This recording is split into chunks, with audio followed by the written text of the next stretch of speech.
الموضوع مش شوية عناصر مرصوصة وخلاص في الديزاين، السر فعلا في فيديو النهاردة. تعرف ايه هو التوازن البصري؟ طب تعرف ايه هي نقاط الارتكاز؟ لو فاكر انك فاهمها وعارفها كويس جدا فحب اقولك انك غلطان، لان حلقة النهاردة هشرح لك فيها بالتفصيل العملي، مش الممل طبعا، لان حلقاتنا كلها افادة الحمد لله وما فيهاش اي ملل. فما تنساش تدعمنا بلايك وسبسكرايب قبل ما نبدا الحلقة كده. المهم ان حلقة النهاردة هتخلي تصميماتك تتكلم حرفيا، وهتفهم ازاي هتتكلم بعد ما نخلص الحلقة. فعاوزك تركز معايا جدا وتروق على نفسك خالص وفنجان القهوة التمام، ويلا بينا يا ايها الفنان.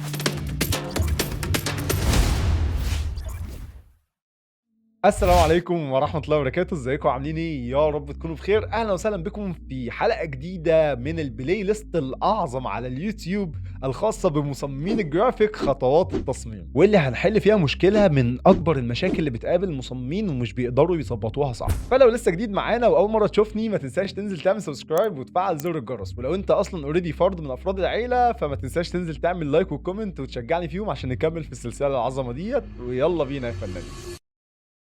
زي ما احنا متعودين وانا بجهز الحلقه بتاعت النهارده اللي انت بتشوفها دلوقتي ديت، وبشوف الكام واحد اللي عاملين فيديو عن الموضوع دوت، والكام كونتنت كريتور المحترمين عاملين ايه عشان اخدهم كريفرنس واطلع لك الفيديو والحلقه بتاعت النهارده اللي مليانه افاده، واركز على المعلومات اللي ما قالوهاش في الفيديوهات بتاعتهم، الاقي لك اللي عامل فيديو ساعتين واللي عامل فيديو ساعه ونص وحاشين معلومات قد كده. طب هل الفيديو الطويل ده هيفيد المشاهدين بحاجه؟ طبعا لا، بس اديهم بيكملوا ساعات المشاهده ويقول لك اكاديمي. المهم خلينا في موضوعنا، فانا جايب لك من ابو اخر وهشرح لك اللي انت محتاجه بالظبط عمليا. فلو حابب او حابه تكتبه في نوت بوك كده ورايا كتبييض للي احنا هنتكلم فيه هيكون في اللذيذ منه. ويلا بينا. لما بيجي قدامك تصميم جامد بتقعد تتفرج عليه وتتفرج عليه حته حته كده وعينيك مرتاحه وبتحس ان الدنيا زي الفل، صح؟ طبعا ده مش بيحصل صدفه، لان اللي عامل التصميم ده بيكون شخص فهمان وعارف ازاي يوزع عينك جوه التصميم صح. وانت باذن الله يا صديقي هتفهم وهتتعلم ازاي تبقى الشخص ده، بس تركز.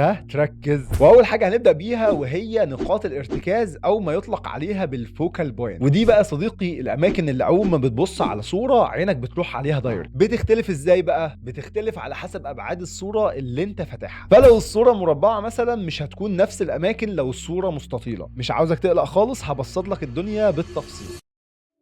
علشان تعرف اماكن الفوكال بوينتس ديت محتاج تعرف قواعد التكوين، وانا مش هروح لك لل50 قاعده اللي قعدوا يرغوا فيهم، انا هقعد اكلمك في القواعد المهمه اللي هتفيدك بس. واول واهم قاعده واللي حرفيا كل مصممين الجرافيك معتمدين عليها وشغالين بيها، وهي ايه؟ ايوه بالظبط، الرول اوف ثيرد. وقاعده الرول اوف ثيردز هي انك بتقسم التصميم بتاعك لثلاث اتلات بالطول وثلاث اتلات بالعرض. الخطوط دي هتتقابل في 4 نقط، والاربع نقط دول هم الفوكال بوينتس. علشان كده هتلاقي كل الناس بتقول لك خلي العناصر المهمه بتاعتك في التصميم عند النقاط دي، بس انا هقول لك اكتر، بس اتقل عليا. تاني قاعده عندنا وهي السيمتريكال بالانس، وهنا بقول لك وسط التصميم بخط في النص، وخلي كتله الجزء اليمين نفس كتله الجزء الشمال علشان عينك تكون حاسه انها مرتاحه في التصميم، ما تحسش ان التصميم هيتقلب منك، وبس كده. والقاعده اللي بعد كده اسمها الجولدن ريكتانجل، وهنا انت بتشد خط من الزاويه بتاعت مساحه العمل للزاويه اللي بتقابلها، بحيث ان الخط يقسم التصميم كده لجزئين، مع تنزيل خطوط عمودية من النقاط الباقية اللي ما تشدش منها خط على الخط الناشئ ده، فهيظهر عندك نقطتين هم دول الفوكال بوينت. طب دلوقتي يا ابو حميد انا برتب العناصر بتاعتي على الفوكال بوينتس اللي انت لسه قايل عليها باي بقى قاعده من دول، بس برضه بحس ان التصميم مش احسن حاجه او مش مريح للعين. هنا بقى هنروح لمبادئ التصميم، فاكرها؟ بس قبل ما ندخل فيها لازم نتاكد ان الصوره اللي جبناها الحلقه اللي فاتت، فاكرها؟ الحلقه بتاعت خطوات التصميم اللي فاتت، هسيبها لك في الاي فوق لو ما شفتهاش، شوف السلسله كلها ضروري تكون اصلا منظورها مناسب. ولما نجيب سيره المنظور لازم اسالك عن حاجه مهمه، ايه هو خط الافق؟ اختلفت الأقاويل والمسميات ويبقى خط الأفق واحد. عندك مثلا أجمع العلماء إن، طبعا هتقولي هو في علماء في الجرافيك؟ سؤال منطقي يا صديقي بصراحة، بس أكيد العلماء مش اللي بيشفوا محتوى دول، أنا قصدي بقى اللي بيتشف منهم. الحمد لله مش بشف. المهم ان في اجماع عملي ان خط الافق ده الخط اللي بيتلاشى عنده بصرك، اللي هو مرمى البصر، زي ما تيجي تروح البحر كده تصيف وتلاقي الميه بتتلاشى مع السماء، النقطه بتاعت التلاقي، هو ده خط الافق. خليني اصوره لك بمنظور انا، ان خط الافق ده مستوى عينك انت بالنسبه للحاجه اللي انت بتبص عليها. انت شايف الصوره ديت منين؟ فعندك الهاي، الميديوم، اللو انجل او اللي بيقولوا عليها عين النمل. فانت شوف انت باصص منين بالظبط وهتعرف خط الافق بتاعك فين. فلو باصص من تحت فهتشوف العناصر من تحت، فخط الافق بتاعك من تحت. طيب لو باصص عليها من الجنب فانت لا شايف العنصر من فوق ولا من تحت، فخط الافق بتاعك من النص. طب لو باصص من فوق فانت شايف العنصر من فوق، فخط الافق بتاعك من فوق. فعلى قدر انت شايف العنصر ده من فوق ولا من تحت ولا من الجنب، على قدر قرب خط الافق من النص. سواء عجبتك طريقتي او طريقه غيري فالاتنين هيعتبروا صح وهيساعدوك. عاوزك بقى قبل ما ترصص عناصر جوه التصميم تعرف خط الافق بتاعها فين، وبناء على تحديد خط الافق توحد كل خطوط الافق وترتب العناصر بناء عليها. ساعتها اضمن لك ان التصميم هيطلع مظبوط. يا راجل ده صح الصح والكلام ده صح الصح. طب ازاي اقدر احدد خط الافق بالنسبه للصور اللي انا بجيبها؟ يا اما نقطه التقاء البحر مع السماء باينه قدامك اصلا في الصوره فانت عارف خط الافق بتاعك فين، او لو في مثلا ترابيزه او في خطوط اصلا اوريدي زي سيراميك على الارض او اي حاجه بتدل او بتعمل ليدنج لاينز، وهنفهم يعني ايه ليدنج لاينز دلوقتي. فتشد خطوط منها ونقطه التقابل بتاعه الخطوط ديت هي ديت خط الافق بتاعك. في النقطه بقى اللي احنا جينا عندها دلوقتي وهي لذيذه جدا، ولو انت بتكتب ورايا زي ما قلنا في الاول في نوت بوك تكتب ان هي اختياريه مش اساسيه.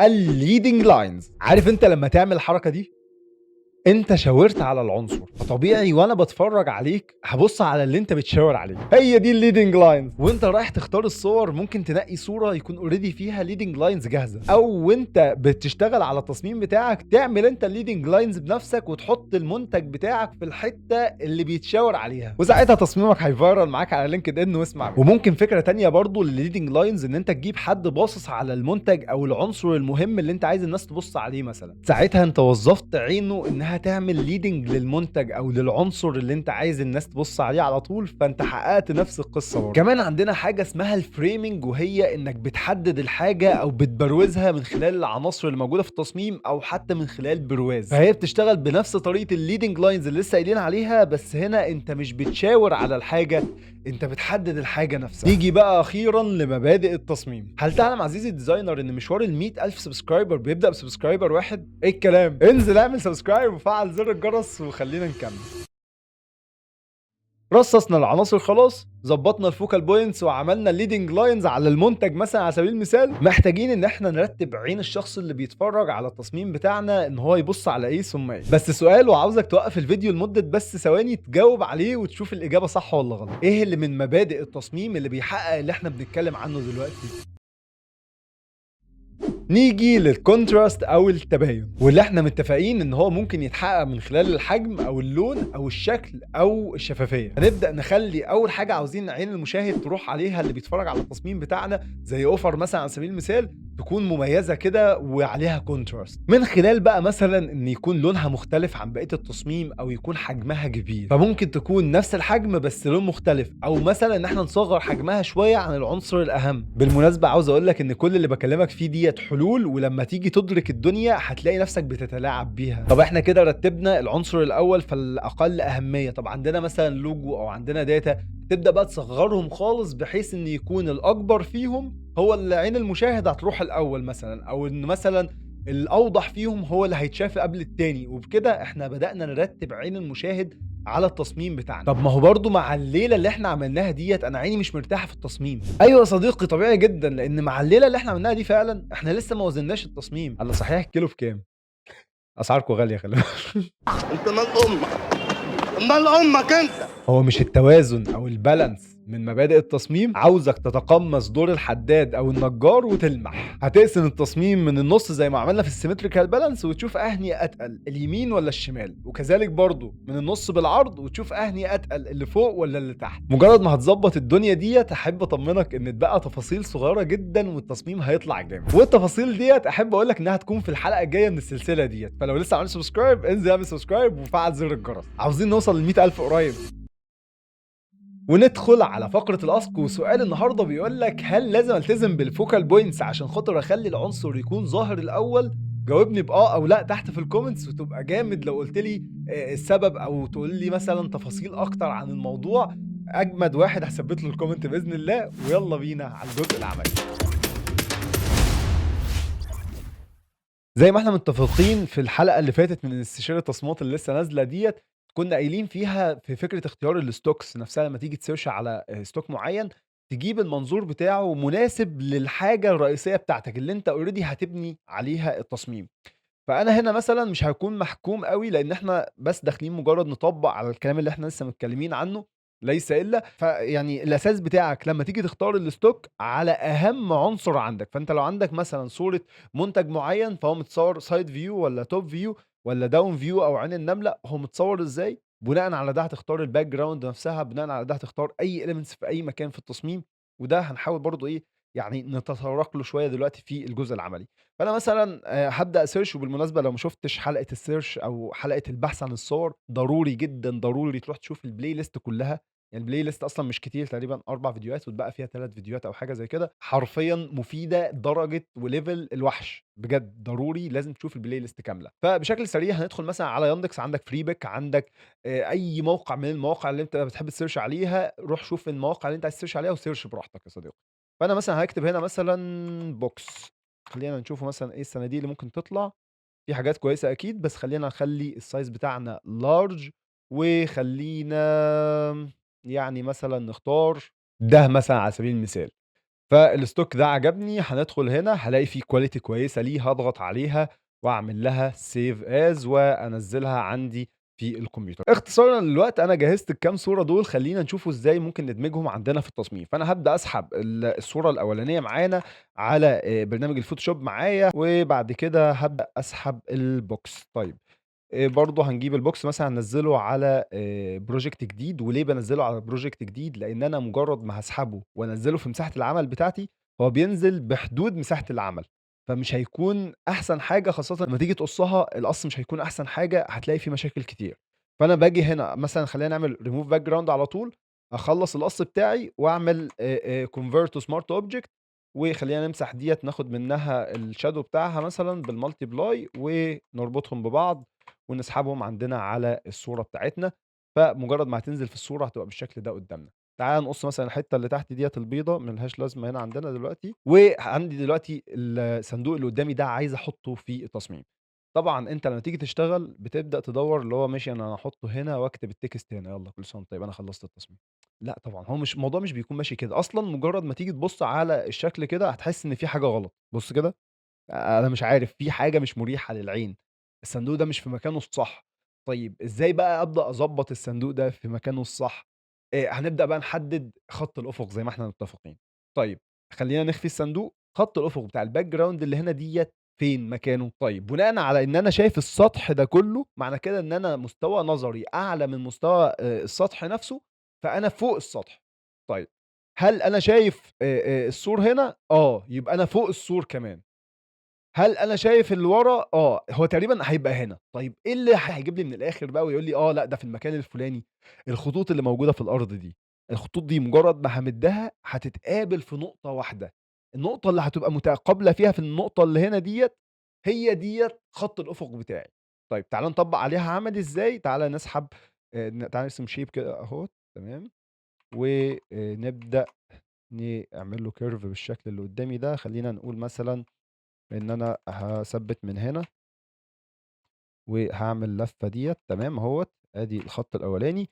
وتعالَ reflect الخط ده كده بالشكل اللي قدّامي ده ونضبّطه على الخط اللي هنا على سبيل المثال، تقريبًا هيبقى بالشكل ده.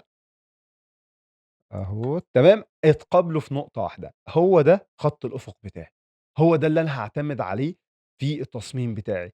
ليه؟ لإن دي الأرضية، فالأرضية لو مش مناسبة من الأول شوف أرضية تانية على طول، طالما أنت عندك عنصر أهم. لكن أنا دلوقتي ما عنديش عنصر أهم، فأنا هاعتمد على منظور الأرضية. فهنيجي ساحب هنا أهوّة خط مثلًا بالguide وأخلّيه كده بالشكل اللي قدّامي ده. فأنا عرفت خط الأفق بتاعي فين. شيل بقى خلاص الحاجات ديّة. تعالَ نبُص بقى هنا على الصندوق بتاعنا أو الbox اللي إحنا لسه جايبينه ده، فين خط الأفق بتاعه؟ أكيد مش تحت. طب ليه أكيد مش تحت؟ لإن أنا مش شايف تحت، أنا شايف فوق، يبقى هو لا تحت ولا في النُص، هو فوق. طيب فوق بقى فين؟